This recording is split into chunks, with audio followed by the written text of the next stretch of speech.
So my name's Josie. I am a loss survivor, and I'm also an attempt survivor. Suicide's a very deep personal issue for me, as I know it affects so many, just like it's affected me. But I'm also here, and I love to explain to people that there's always hope. Suicide is preventable. Suicide can be detected. It's a health condition.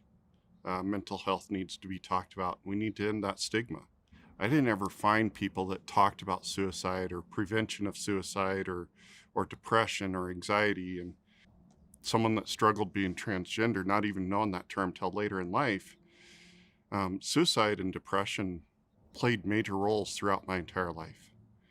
My first attempt was at the age of 8, and the last thing I ever want is another child at that age thinking that's the only option.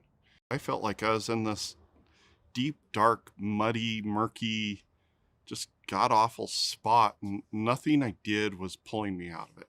When I first started trying to figure out who I was and started to find some things, even then it was all the negative that I saw. Knowing that if I transitioned, that I was going to lose a ton of people.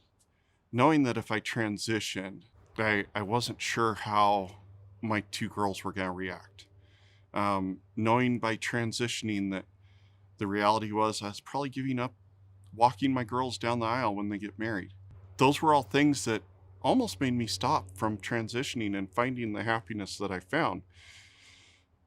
Once again, that's where the counselor helped me work through that and see that there was a lot more hope to it than those negatives that I was focusing on.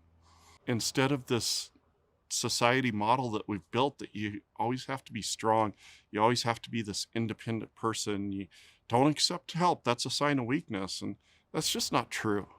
And I think that's one thing that just as individuals we have to help break, and it will spread out. People see it and they pick it up, and if you aren't afraid to ask for help, you're actually stronger, because it's a sign of strength instead of a sign of weakness. And I think it's getting that mentality changed. Not everybody needs a counselor.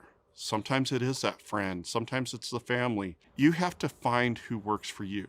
Who's going to call you out on things? Who's going to help you process things? When you find that, it's amazing the strength that will come out of that. And that was the case with me. I had an amazing counselor that helped me process things, helped me process all my childhood trauma that I went through, my military trauma that I went through, and helped me find who I was. As a result, I love life. I see life in color. It's amazing, and I want that for everyone. I want everybody to see how beautiful life can be and enjoy it with each other.